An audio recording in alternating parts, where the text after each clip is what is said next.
Alléluia. Je nous salue au nom puissant de Yeshua, notre Maître. Alléluia. La chaleur aussi, c'est une bénédiction. Nous allons supporter pendant quelques minutes. Nous allons entamer, en tout cas, nous allons poursuivre notre étude biblique sur la nouvelle naissance. Alléluia. Aujourd'hui, on va parler d'un aspect, le baptême d'eau. Amen. Et on aura l'occasion de parler aussi du baptême du Saint-Esprit à part. Et donc, nous bénissons le Seigneur depuis avant-hier. Amen. Avant-hier, c'est le combien là? Avant-hier, le premier. Hein? Le 31. 31 mai. Premier, le 2. Amen. Hein? Alors, le Saint-Esprit nous enseigne et nous bénissons le Seigneur. Et les deux enseignements passés avant-hier et hier, nous avons enregistré, on a mis en même temps en ligne. Alléluia. Donc, ça veut dire que le Seigneur nous bénit ici. Et nous ne voulons pas être égoïstes. Nous donnons aussi, n'est-ce pas, nous balançons en ligne. Et c'est le Seigneur lui-même qui va, n'est-ce pas, amener les gens d'ici. Amen. Hein? On va faire grâce aux gens. Ils vont télécharger, ils vont lire également pour que nous soyons ensemble bénis. Alléluia. Nous allons lire notre référence, notre texte de base aujourd'hui, c'est 2 Rois 5, 1 à 14. Et compte tenu du fait que le temps imparti est très court, nous n'allons pas lire. Et je crois que chacun connaît déjà l'histoire. Alléluia. Chacun connaît l'histoire. J'ai dit qu'aujourd'hui, toujours nous poursuivons l'enseignement sur la nouvelle naissance. Amen. Hein? Et nous allons parler, on va retenir beaucoup plus l'aspect, le baptême d'eau. Alléluia. Le baptême d'eau. Avant-hier, on a posé la question de savoir c'est quoi la nouvelle naissance. Amen. Et nous avons compris. Le Saint-Esprit nous a enseigné. Et hier, c'était pourquoi Jésus a transformé l'eau en vin. Alléluia. Et nous avons aussi compris. Gloire à Dieu. Il est question toujours de quoi? De baptême d'eau et baptême du Saint-Esprit. Les deux acteurs de la nouvelle naissance. Alléluia. Aujourd'hui, on prend l'aspect baptême d'eau. On va repartir dans l'Ancien Testament. Alléluia. L'Ancien Testament ici, c'est l'image.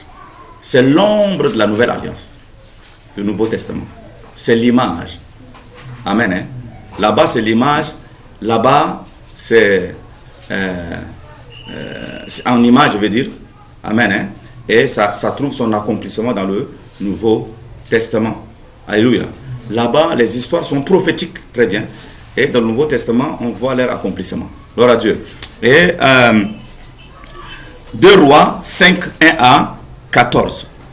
Là, c'est l'histoire de Naaman. Amen. Le chef de l'armée syrienne. Gloire à Dieu.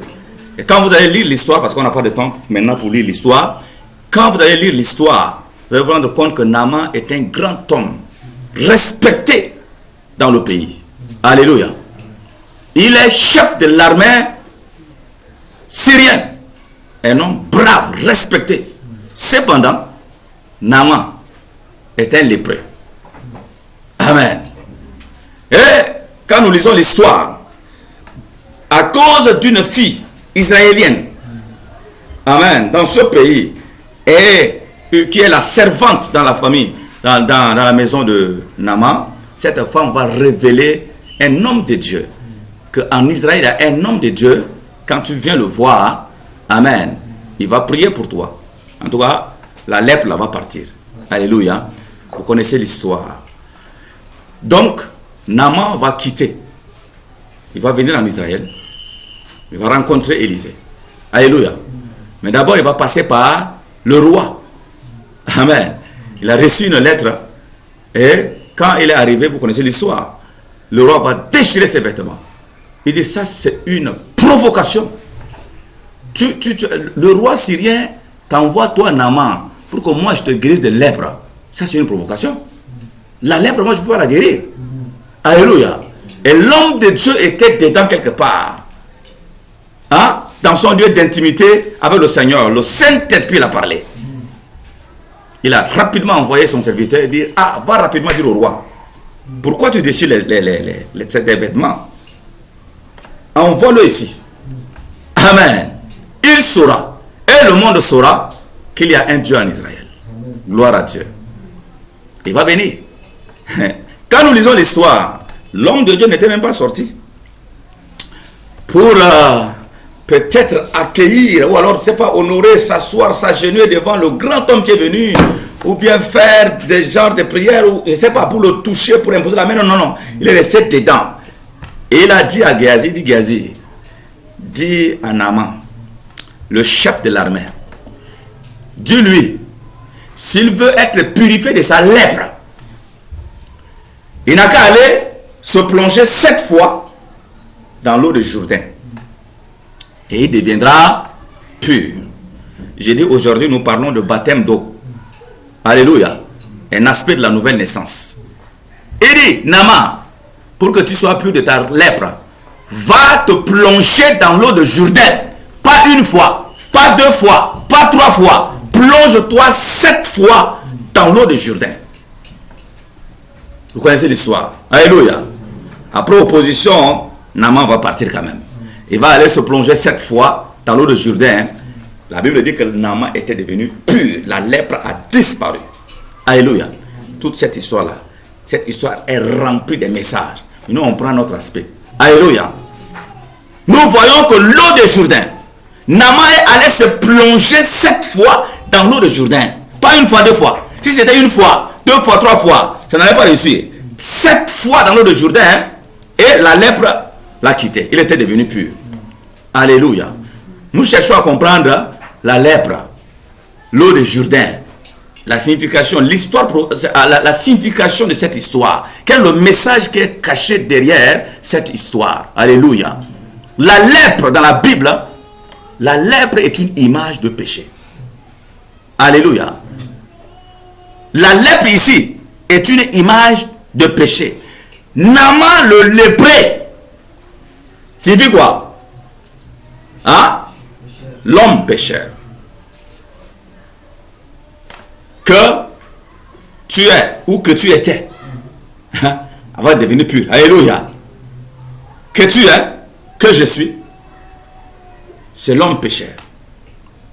Maintenant, l'eau de Jourdain, c'est quoi? C'est la Bible. Alléluia.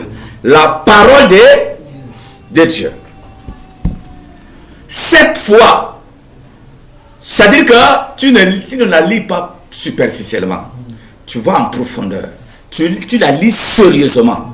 Amen. La perfection. Tu te perfectionnes. Tu vas de progrès en progrès. Que personne ne t'arrête. Tu te plonges dans la parole de Dieu. La Bible. Le Jourdain. Élisée n'a pas dit, Naaman, attends-moi. C'est moi qui vais te baptiser cette fois. Non, il n'a pas dit ça. Et il était déjà, tu as lèpre. Bon, selon le Jourdain, ce n'est pas moi-même. Donc, pour moi, je te conseille simplement, va te plonger. Mais pas une fois, pas 2 fois quand même. 7 fois dans l'eau de Jourdain. Alléluia. Revenons dans le Nouveau Testament. Qu'est-ce que Jésus va dire à ses disciples-là? Quand il était prêt à partir, il dit, déjà vous êtes purs à cause de la parole que vous avez reçue. La parole de Dieu fait comment? Purifie. La parole de Dieu, comme on a pris hier, le baptême d'eau de la parole. Alléluia. La parole te dit de laisser le mensonge, n'est-ce pas? Tu laisses. Tu viens de te purifier de quoi? De mensonge. Ainsi de suite. Et déjà vous êtes purs à cause de la parole. La parole de Dieu est une puissance. Au-delà de ce que nous recevons dans les églises, au-delà de ce que nous recevons dans des séminaires, mon bien-aimé, c'est une affaire personnelle.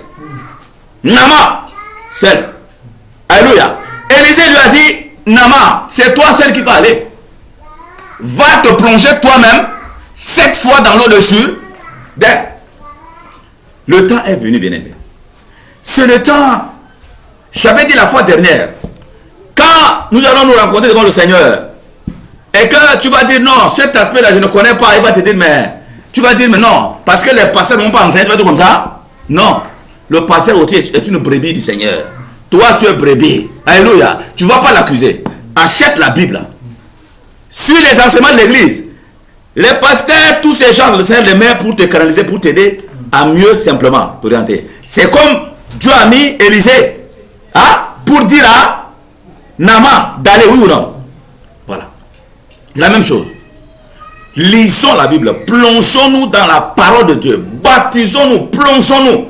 Alléluia. Pas une fois, pas deux fois, 7 fois. Ça veut dire quoi? La perfection. Quand on va dans Matthieu 8, pour dire la lèpre sur le péché aussi. Un lépreux s'est approché du Seigneur. L'eau de Jourdain, c'est aussi le Seigneur Jésus-Christ. La parole, oui ou non? Il dit, si tu veux, ordonne que je sois pur. Amen. Jésus a dit, je le veux. Sois pur. Aussitôt, la lèpre a disparu. Alléluia.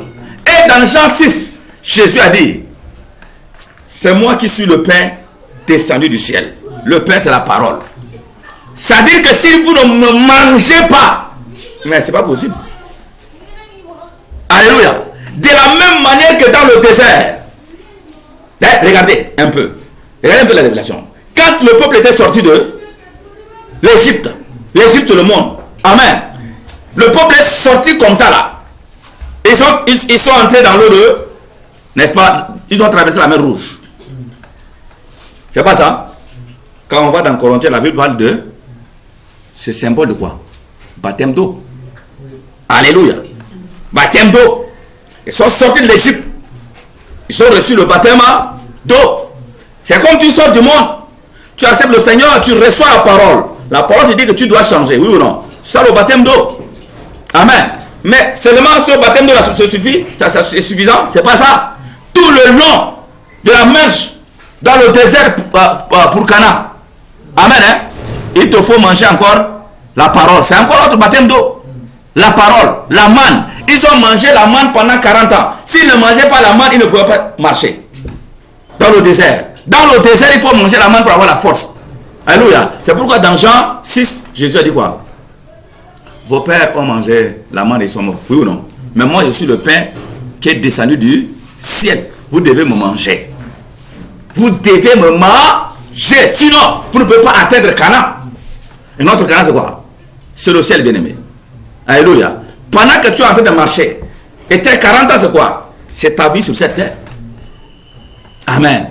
Bien-aimé, c'est le temps de dévorer la parole de Dieu. C'est le temps, toi-même, de te plonger dans l'eau du Jourdain. Jour et nuit. C'est pourquoi Dieu a dit à Josué, il dit, Josué, le secret c'est ça. Hein? Josué 1:8. Il dit, médite cette parole jour et nuit. Ah, tu vas agir conformément à cette parole-là. C'est alors que tu réussiras dans toutes tes entreprises, même sur cette terre. Ce que tu vas faire là, c'est en respectant ces paroles que tu seras béni dans tes entreprises. Alléluia. Bien-aimé, nous sommes en train de vivre la fin du temps. Nous sommes en train de vivre le temps où il y aura encore davantage de faux prophètes qui vont se lever avec de fausses prédications. Alléluia. Il y aura des tempêtes et des vents. Amen. Des vents, des tempêtes, de fausses prophéties, de faux messages, de faux enseignements qui vont se lever. Mais si nous ne nous plongeons pas dans la parole de Dieu nous-mêmes, nous allons être emportés par les vents de mauvaises doctrines. C'est le temps de ne pas dire que non, c'est le pasteur ou rien. Parce que eux, le Seigneur les a mis là, c'est eux qui doivent enseigner. Si eux, ils n'enseignent pas, c'est tout. Et on se regroupe 2, 3, 4 personnes pour critiquer le pasteur. Il ne connaît pas enseigner, il ne connaît pas faire ça. Non, pas toi-même. Il y a le meilleur enseignant, le Saint-Esprit. Bien aimé, le temps est arrivé. Si nous avons besoin de réveil, le réveil que nous avons besoin là, c'est dans la parole de Dieu. Plongeons-nous, repartons-nous, plongeons-nous dans l'eau de Jourdain. La parole, jour et nuit. On peut sortir en retraite, dans des jeûnes, dans des prières. Seigneur, enseigne-moi ta parole. Seigneur, et à chaque fois, agenouille-toi, Saint-Esprit, enseigne-moi ta parole. Pendant que je vais faire la lecture là, que l'histoire soit inscrite dans mon cœur. Donne-moi la révélation en même temps. Saint-Esprit, et pendant que je fais cette lecture, pendant que je suis devant toi, la parole que je mange, le pain que je mange, en même temps pendant que je suis en train de lire ta parole, alléluia, que mes chaînes soient brisées, que mes maladies soient détruites, les maladies à moi, alléluia, les puissances mystiques à moi soient détruites. Seigneur, ta parole purifie des lèpres. Je suis en train de me plonger dans ta parole. Comme un amant s'est plongé dans l'eau de Jourdain et il était devenu pur. Yeshua Mashiach, je me plonge dans ta parole et que je sois pur. Pur de mes mensonges, pur de vol, pur de péché que tu as pu commettre. de fornication, pur, Seigneur, pur, Seigneur, que tous mes mauvais caractères, tout ce qui est charnel, Seigneur, que cela soit brisé en moi. La parole de Dieu là, c'est une puissance. Plongeons-nous dans la parole de Dieu. Lisons. Est-ce que vous ne sentez pas ça? La parole, écoutez, la parole de Dieu est la nourriture spirituelle. De la même manière que la chair, quand elle ne trouve pas à manger le manger physique, la chair devient faible. De la même manière, sur le plan spirituel, alléluia, si nous ne trouvons pas la nourriture, nous ne lisons pas la parole du Seigneur, nous devenons faibles. Ça se sent net. On devient faible. On ne peut pas prier même. On n'a même pas envie de prier. Alléluia. Mais si nous sommes là en train de lire la parole de Dieu, la parole de Dieu, amen. Mais c'est pas, le diable va t'empêcher. Mais c'est pourquoi Dieu chaque jour dit, Seigneur, donne-moi ta voix, l'appétit de ta parole. Donne-moi ta voix, la démangeaison de ta parole. Donne-moi ta voix, la faim de loup, de dévorer ta parole. Même s'il y a un plat de quoi? De poulet à côté. Seigneur, même si j'ai faim, que je puisse laisser à côté. Que je puisse d'abord finir. Alléluia. Seigneur, s'il te plaît, je veux avoir plus faim de ta parole que avoir faim de nourriture. Le Seigneur nous traite selon ce que nous disons. Alléluia. C'est le temps d'accorder de l'importance à la parole de Dieu. Bien-aimé, chacun d'aller se plonger dans le Jourdain. Ne regardons pas, n'accusons pas les hommes de Dieu partout. Alléluia. Toi-même tu es homme de Dieu. Toi-même tu es serviteur de Dieu. Arrêtons cette histoire de dire que c'est lui le pasteur ou rien. Amen. Toi-même tu es homme de Dieu. Tu ne connais pas le ministère où le Seigneur t'appelle. Amen. Hein? Nous sommes tous appelés, nous sommes serviteurs de Dieu. Même si c'est un enfant de 5 ans, il est serviteur de Dieu. Allons dans l'eau de Jourdain. Plongeons-nous dans la parole du Seigneur. Baptisons-nous d'eau de la parole de Dieu. Et que cette parole nous purifie. Alléluia. Nous recevons cela au nom de Yeshua. Amen.